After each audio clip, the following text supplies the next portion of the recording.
살인범을 잡은 모모의 기억. 한밤중에 관을 두드리는 소리. 저부터 알려드리겠습니다. 미국에 사는 8살 소녀 제니퍼는 매일 밤 자신을 쫓는 살인범에게 끔찍하게 살해당하는 무시무시한 악몽에 시달리고 있었습니다. 이 일로 부모님과 함께 정신과 의사를 만나보기도 했지만요. 원인 모를 악몽은 멈추지 않았는데요. 그런데 반복되는 꿈의 내용이 너무나도 구체적인 것에 의문을 품게 된 정신과 의사는 제니퍼와 함께 경찰서를 찾아가 보았습니다. 정말 놀랍게도요. 미제 사건 중 제니퍼의 꿈과 완벽하게 맞아떨어지는 실제 사건이 존재한다는 것을 알게 됩니다. 오, 뭐야. 자, 바로 제니퍼와 비슷한 또래 10살 소녀 랠프가 살해당한 사건이었는데요. 사건과 관련된 것들이 제니퍼의 꿈과 일치했고요. 결국 제니퍼의 진술을 토대로 실제로 랠프를 살해한 범인을 검거하기까지 했습니다. 무섭다. 자, 여기에는 정말 믿기지 않은 엄청난 사실이 숨겨져 있었습니다. 살인 사건의 피해자인 랠프가 제니퍼에게 심장을 이식해준 장기 기증자였다는 거죠. 자, 이 미스터리한 사건을 두고 미국 애리조나 대학교 정신의학과 교수 게리 슈워츠는 자신이 20여 년 넘게 연구한 셀룰러 메모리, 즉 세포 기억서를 주장했습니다.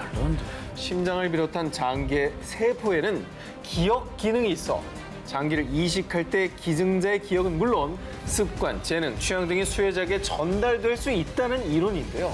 기증자의 기억까지 전이된 제니퍼의 살해 외에 정말 소름 끼치는 사례도 있었습니다.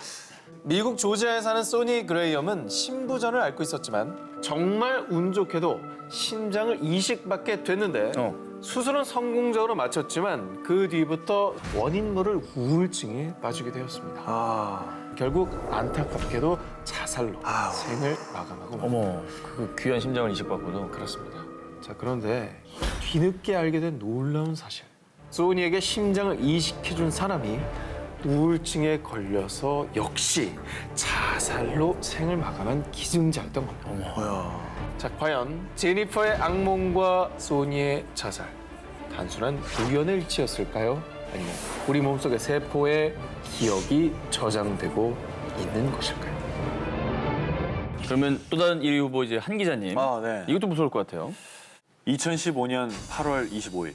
이 온두라스의 지역 뉴스에 충격적인 영상이 보도됐습니다. 뭘 부시고 있는데요?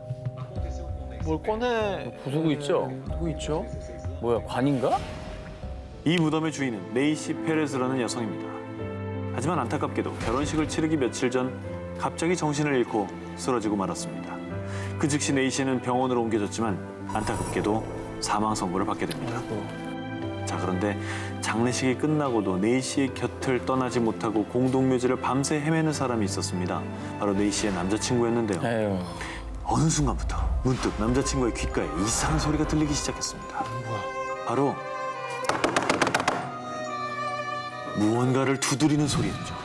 홀린 듯이 네이시의 묘지로 다가간 남자친구. 어느 순간 희미한 비명까지 듣는데요. 잠깐만, 이건 네이시의 목소리야. 내가 꺼내줘야 돼. 단단히 콘크리트로 마감해 놓은 네이시의 무덤을 부수기 시작합니다.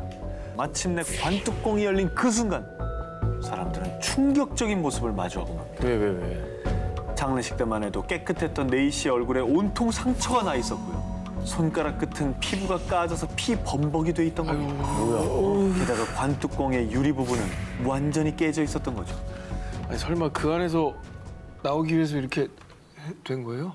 곧바로 네이시의 가족과 남자친구는 네이시를 당장 병원으로 데려갔지만요. 의사는 다시 한번 사망 진단을 내리고 말았습니다.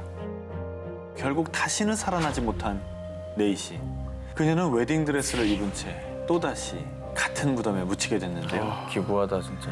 네이시가 정말 무덤 속에서 살아났던 것일까요? 그 모든 것은 여러분의 상상에 맡기겠습니다. 귀신들이 속삭이는 신령 스팟. 버려진 폐가에서의 공포 체험을 담은 영화 헌티드 창의를 찍기 위해서 영화 스태프들은 싱가포르의 한 폐병원을 찾아가게 됐습니다. 그런데 갑자기 스태프 중에 한 명이 촬영 중간에 소리를 지르며 밖으로 뛰어나간 겁니다. 뭐야 또 왜요? 그 이유는 스텝이 촬영 화면을 돌려보다가 화면 속에 뾰족하고 기괴한 손 그림자가 같이 찍힌 것을 보고 기겁을 한 거라고 합니다. 오, 이 병원은 구창의병원으로요. 1935년 영국군을 위해 지어진 병원이었지만요. 1942년 일본군에게 점령당한 뒤 죄수와 포로를 가두고 고문하는 장소로 바뀌었다고 합니다. 아, 장소는 좀 불길한 곳이네. 일본군은 심지어 이곳에서 포로들의 손을 잘라 쇠말뚝에 꽂아놓는 만행까지 저질렀습니다. 그런데 다시 영국군이 이 병원을 차지한 이후에는요. 반대로 수많은 일본군이 이곳에서 처형을 당했다고 합니다. 5만 가지 사람들의 원한이 다 서려 있는 곳이죠. 이렇게 끔찍한 사연이 얽혀 있는 탓에 1995년 결국 폐허로 버려졌는데요. 그 뒤에는 이제 시기 어린 친구들이 폐가 체험을 하겠다며 이 병원을 찾았습니다.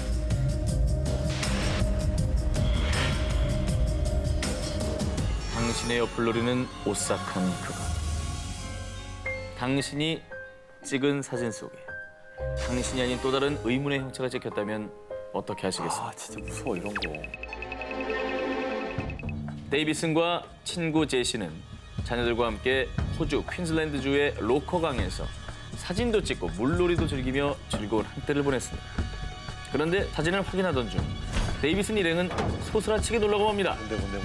그 이유는 사진 속에는 데이비슨과 제시 그리고 세 자녀와 함께 총 5명이어야 하는데요. 사진 속에 6명이 있습니다. 진짜. 흐릿하지도 않고요. 너무나도 선명하게 마치 석고상처럼 가운데 쓱 자리 잡은 의문의 형체. 더욱 무서운 것은 물놀이를 하는 동안 어린 딸이 엄마, 누가 내 발을 자꾸 잡아당겨요 라는 말을 여러 차례 했었다고. 오. 이를 이상하게 여긴 데이비스는 심상치 않다는 것을 느껴 사진을 초자연 현상 전문가에게 맡겨 확인했습니다. 사진을 분석한 초자연 현상 분석가는 1913년 고작 13살의 죽음을 맞이한 도린 오설리반인 것 같다고 밝힌 겁니다. 더욱 소름 끼치는 것은 설리반이 당시 익사한 장소가 데이비슨 일행이 사진을 찍은 바로 그 위치였다는 겁니다.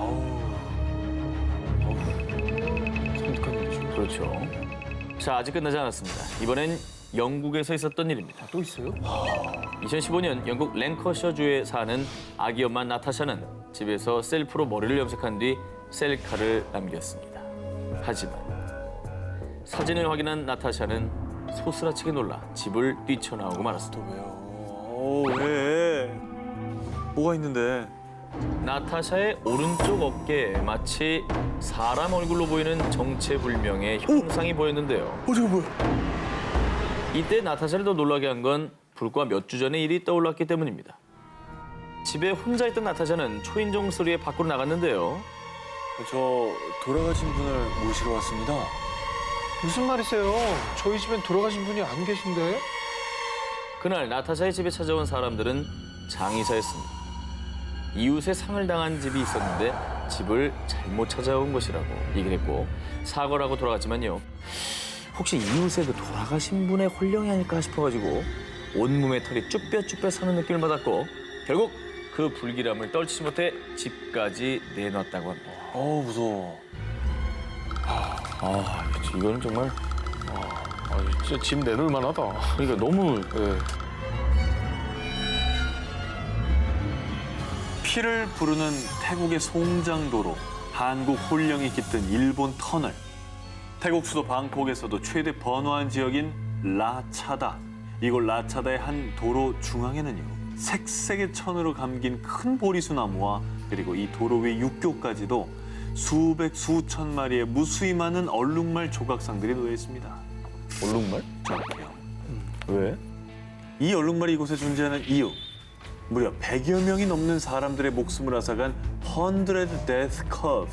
사람들 사이에서 송장도로로 불리는 도로이기 때문입니다. 그런데 이 도로에서 충돌 사고가 난 후 극적으로 살아남은 사람들의 증언은 하나같이 제가 나무에 부딪히기 전까진 차선이 잘못된 줄 몰랐어요. 갑자기 정신이 몽롱해졌습니다. 제가 뭐에 홀린 것 같았어요. 모두들 정신이 들기까지는 자신이 도로를 이탈했다는 사실을 몰랐다는 주장들이었죠. 그런데 이 도로가 더욱 악명을 떨치게 된 일이 있었는데요. 전해지는 말에 따르면 한 스님이 버스를 타고 이 도로를 지나던 중 잠시 잠이 들었습니다. 그때 갑자기 창문 밖에서 누군가 문을 두드리는 소리를 깼는데 온몸이 갈기갈기 찢겨서 피투성이가 된 사람이 다음 차례는 너야! 아, 쫄았어. 아, 나 멀쩡한 척 하려고 했는데 쫄았어. 스님이 너무 놀라서 버스 안을 둘러봤는데 더 소름 끼치는 건 버스 안에 온몸이 피투성이인 귀신들이 무표정하게 앉아 있었다고 합니다. 어머머. 그래서 스님이 알아봤더니 이 비극이 시작된 건 약 40여 년 전에 한 젊은 여인이 야밤에 뺑소니 사고를 당해 숨지면서 시작됐다고 전해지는데요. 그래서 그 뒤에 방콕의 고승들은 그녀의 넋을 기리기 위해 퇴마 의식을 거행했다는데요. 하지만 그 이후에도 송장 도로의 비극은 끝나지 않았다고 합니다. 아무튼 그래서 운전자들은 이 도로를 지날 때마다 클락션을 울리거나 아까 본 조각상을 두면서 망자들을 위로한다고 합니다. 자, 이렇게 목숨을 앗아가는 저주의 도로가 있다면요. 일본에는 귀신의 저주가 계속되어 결국 폐쇄한 터널도 있습니다.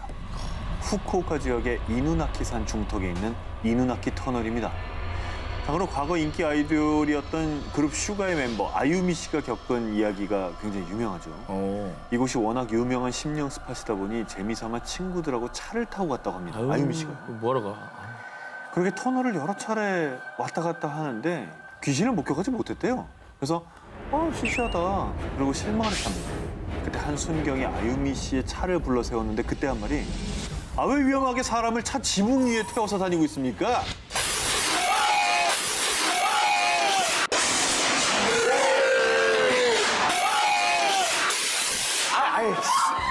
닭살 돋았어, 진짜. 아, 진짜 타지 좀 마, 좀. 누구 있지, 이 안에? 야, 저 캐비넷 좀 보고 와.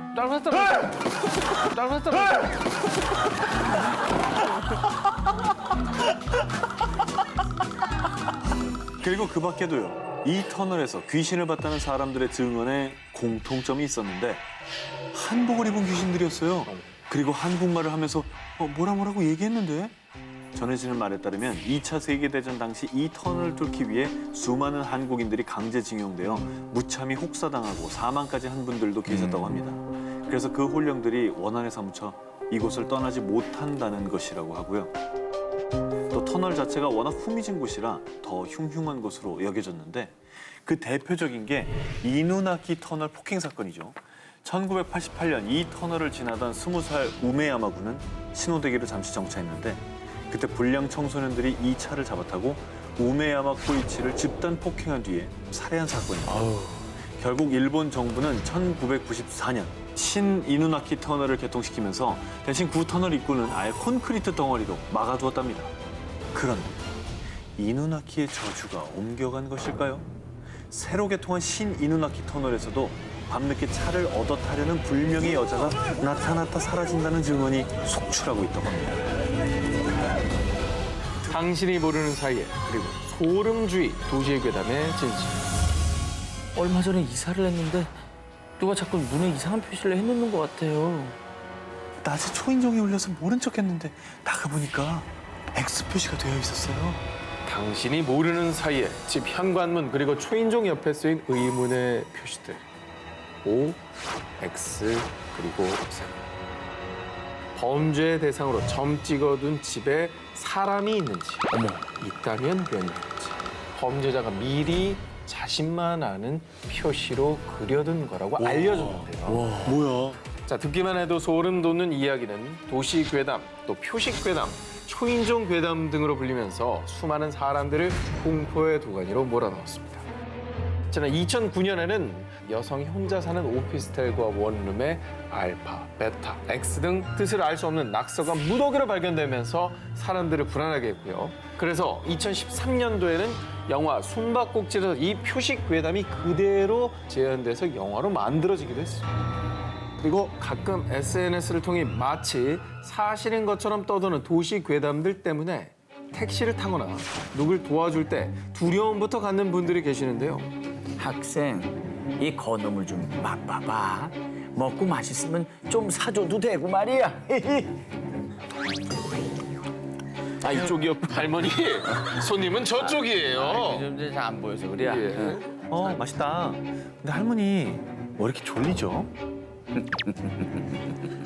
일명 건어물 괴담이라고 알려진 이 이야기 한 번쯤 들어보셨을 겁니다. 저도 이 얘기는 들어봤어요. 건어물에 에틸에테르라는 마취약 성분이 묻어 있어서 건어물을 맛보거나 이게 냄새만 맡아도 바로 그 즉시 기절한다는 무시무시한 내용인데요. 또 아저씨 제가 녹화 늦어서요. 상암동으로 좀 빨리 가주세요.